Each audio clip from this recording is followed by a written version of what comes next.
Panchmahal bogus લગ્ન નોંધણી કૌભાંડ બદ્રાલાના તલાટી પીએમ પટેલ સસ્પેન્ડ કરાયા છે। બદ્રાલા 571 બોગસ લગ્ન નોંધણી કરાઈ હતી। લગ્ન નોંધણીમાં ડોક્યુમેન્ટ મિસિંગ હતા। ટીડીઓની તપાસ બાદ કાર્યવાહી કરાઈ છે। મલાવ ગામે 1500 લગ્ન નોંધણી કરાઈ હતી।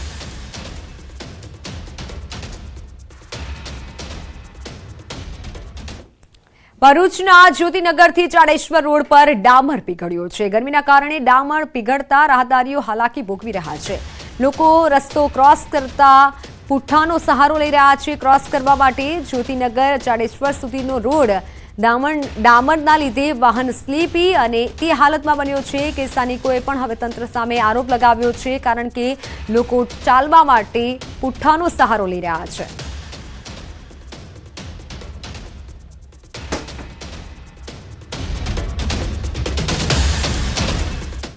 આકરી ગરમીના કારણે સાબરકાંઠામાં કાકડી અને દૂધીના પાકને ભારે નુકસાન પહોંચ્યું છે। સાબરકાંઠાના તખતગઢ ગામે ખેડૂતોએ દૂધી કાકડીનું વાવેતર કર્યું હતું, પરંતુ આ વખતે સાબરકાંઠામાં 44 ડિગ્રીને પાર તાપમાન પહોંચ્યું છે અને જેથી બધો પાકનો સોથ વળી ગયો। વેલાવાડી શાકભાજીમાં તુરિયા, ગલકા, દૂધી, કાકડી સહિતની ખેતીમાં નુકસાન પહોંચ્યું છે। હાલમાં દૂધીના જથ્થાબંધ વેચાણમાં ખેડૂતોને માત્ર 2 થી 3 રૂપિયા કિલોના ભાવ મળે છે। છૂટક માર્કેટમાં 30 રૂપિયા કિલોના ભાવ મળી રહ્યા છે, તો ગરમીમાં ખેડૂતોને બેવડો માર વેઠવાનો વારો આવ્યો છે।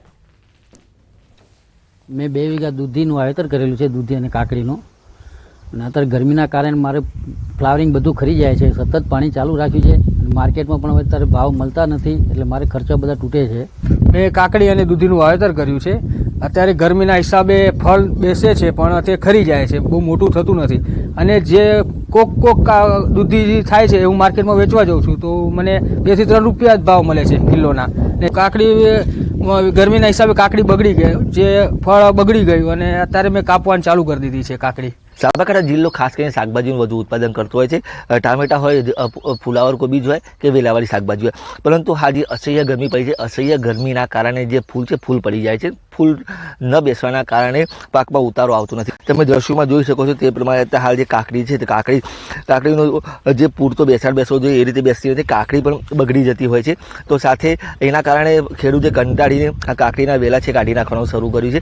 અત્યારે હાલ જે કાકડીનો જે પાક છે, હજુ તો ગરમી ના પડી હોત તો વધુ ઉત્પાદન મળી શકે, પરંતુ જે ગરમી પડવાના કારણે જે વેલા છે વેલા પણ બગડી ગયા છે। તો આ ઉપરાંત જે ઉત્પાદન છે તે ઉત્પાદન પણ પૂરતું મળતું નથી, તેના કારણે ખેડૂતોને નુકસાન થઈ રહ્યું છે। આ ઉપરાંત વેલાવાળી શાકભાજીમાં ગલકા, દૂધી સહિતના જે પાક છે એમાં પણ આ જ પરિસ્થિતિ ઊભી થઈ છે, જેના કારણે ખેડૂતોને જે પૂરતું ઉત્પાદન મળવું જોઈએ તે મળતું નથી। દૂધીના પાક છે, દૂધીના પાકમાં પણ અત્યારે હાલ ખેડૂતોની પરિસ્થિતિ એવી છે કે દૂધીના ફૂલ ખરી પડે છે, તો જે ફળ બેસવું જોઈએ, ફળની સાઈઝ આટલી જ હોય છે, નાની સાઈઝના કારણે તેનો વિકાસ થતો નથી। એના કારણે જે વધુ પડતી ગરમીના કારણે આ પ્રકારની પરિસ્થિતિ ઊભી થઈ છે, અને ખેડૂતોને જે ખર્ચ કર્યો છે એ પણ મોંઘો પડી રહ્યો છે।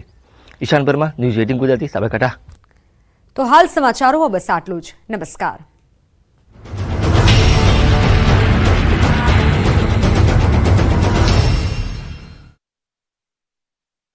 ભરાવના કારણે જનજીવન પ્રભાવિત થયું।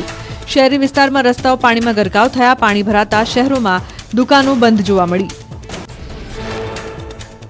કેરળમાં ચોમાસાના આગમન સાથે જ વરસાદે મચાવી તબાહી। રેમલ વાવાઝોડાના કારણે ચોમાસાએ કેરળમાં વહેલા દસ્તક દીધી હોવાનું અનુમાન। રાજ્યના અનેક જિલ્લામાં જળબંબાકારની સ્થિતિ સર્જાઈ।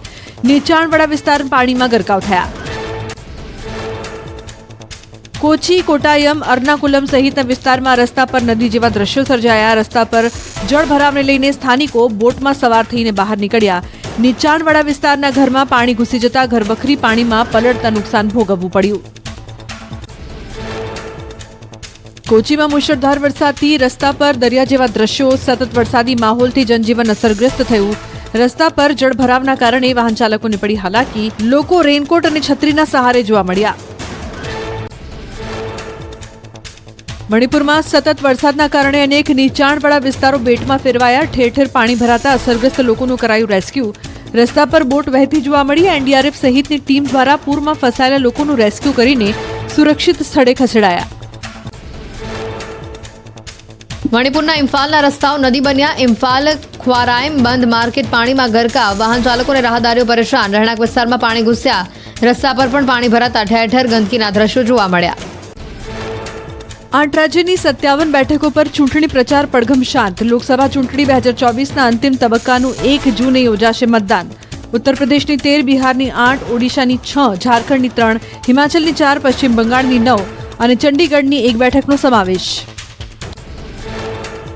પ્રધાનમંત્રી મોદી કન્યાકુમારી પહોંચ્યા. ભગવતી અમ્મન દેવીના દર્શન કર્યા. 1 જૂન સુધી વિવેકાનંદ શિલા પર ધ્યાન કરશે. આ સ્થળ પર સ્વામી વિવેકાનંદે કર્યું હતું ધ્યાન. પ્રધાનમંત્રી મોદીના કન્યાકુમારી પ્રવાસને લઈને ચુસ્ત બંદોબસ્ત ગોઠવાયો. 2000થી વધુ પોલીસકર્મી સહિત અલગ અલગ સુરક્ષા એજન્સીઓ ખડે પગે. જ્યાં પીએમ મોદી ધ્યાન પર બેઠા ત્યાં ધ્યાન પર બેસી સ્વામી વિવેકાનંદે વિકસિત ભારતનું સપનું જોયું હતું. રાજકોટ આકાંડ બાદ સાંસદ રામ મોકરિયાએ કર્યો તંત્રના ભ્રષ્ટાચારનો ખુલાસો. કહ્યું, રાજકોટ મનપામાં પૈસા વગર નમસ્કાર, આપ જોઈ રહ્યા છો ગુજરાતની number 1 news channel news 18 Gujarati. આપણું ગુજરાત સાથે હું છું સિદ્ધાર્થ દાવાકિયા. મહત્વના સમાચારથી કરી શરૂઆત. મૂકો લાપસીના એંધાણ, દેશમાં આવી પહોંચી મેઘ સવારી. કેરળમાં સત્તાવાર રીતે ચોમાસું બેસ્યું. દેશમાં ચોમાસાની દસ્તક. 2024માં ચોમાસાની અનોખી એન્ટ્રી. એક સાથે દક્ષિણ અને પૂર્વોત્તરમાં બેઠું ચોમાસું. ગુજરાતમાં ક્યારે પહોંચશે ચોમાસું? કાળઝાળ ગરમીથી લોકો તોબા પુકારી ગયા છે, ત્યારે રાહતના સમાચાર મળ્યા છે. ભારતીય હવામાન વિભાગે જાહેરાત કરી દીધી છે કે દેશમાં ચોમાસાએ દસ્તક દઈ દીધી છે. દર વર્ષની જેમ આ વર્ષે પણ કેરળમાં ચોમાસાએ મંડાણ કર્યું છે. જોકે આ વખતે નવાઈની વાત એ છે કે પૂર્વોત્તરના રાજ્યોમાં પણ કેરળ સાથે જ ચોમાસાની એન્ટ્રી થઈ ગઈ છે. એટલે દેશની સાથે સાથે ગુજરાતના ખેડૂતો માટે પણ ખુશીના સમાચાર એ છે કે ભારતમાં ચોમાસાએ 2 દિવસ વહેલા દસ્તક દઈ દીધી છે અને હવે મેઘરાજા કર્ણાટક, ગોવા, મુંબઈ અને બાદમાં ગુજરાતના દરવાજા ખખડાવવા માટે તેજ ગતિથી આગળ વધી રહ્યા છે. દર વખતે ચોમાસું કેરળથી એન્ટર થતું હોય છે. આ વખતે કેરળ અને પૂર્વોત્તરના ભાગોમાં ચોમાસાએ એક સાથે એન્ટ્રી મારી છે. હજુ ચોમાસું આગળ વધે તે માટે દેશમાં સ્થિતિ ખૂબ જ સાનુકૂળ છે. દેશમાં ચોમાસાએ 2 દિવસ વહેલા દસ્તક દઈ દીધી છે. 2 થી 3 દિવસમાં ચોમાસું કર્ણાટક સુધી પહોંચી જશે. 5 જૂને મેઘરાજાની સવારી ગોવા પહોંચી જશે. 10 જૂને મુંબઈ અને 15 જૂન સુધીમાં મેઘરાજાની ગુજરાતમાં પણ ધમાકેદાર એન્ટ્રી થઈ જશે. 15 જૂને દક્ષિણ ગુજરાતમાં વલસાડ, ડાંગ સહિતના જિલ્લામાં ચોમાસું બેસી જશે. 25 જૂન સુધીમાં અડધા ગુજરાતમાં ચોમાસાની એન્ટ્રી થઈ જશે અને મહિનાના અંત સુધીમાં એટલે કે 30 જૂને સમગ્ર ગુજરાતમાં ચોમાસાનું મંડાણ થઈ જશે. 30 જૂને માત્ર ગુજરાત જ નહીં સમગ્ર દેશમાં ચોમાસું બેસી જાય તેવા એંધાણ પણ વર્તાઈ રહ્યા છે. તો કેરળમાં ચોમાસાની દસ્તકની ગુજરાતમાં અસર જોવા મળી રહી છે. ગુજરાતના દરિયાકાંઠા પર તેજ પવન ફૂંકાવાનું શરૂ થયું છે. ડુમ્મસના દરિયાકાંઠે ભારે પવન ફૂંકાવાનું શરૂ થયું છે. 40 કિલોમીટર પ્રતિ કલાકની ઝડપે પવન ફૂંકાઈ રહ્યો છે. ખેડૂતો માટે ખુશીના સમાચાર. ગુજરાતમાં ચોમાસું બેસવાને માત્ર 15 દિવસ બાકી. ગુજરાતમાં ગરમીના વળતા પાણી શરૂ થઈ ગયા છે. જનતાને ગરમીથી રાહત મળવા માંડી છે. સાથે જ જેની આતુરતાપૂર્વક રાહ જોઈ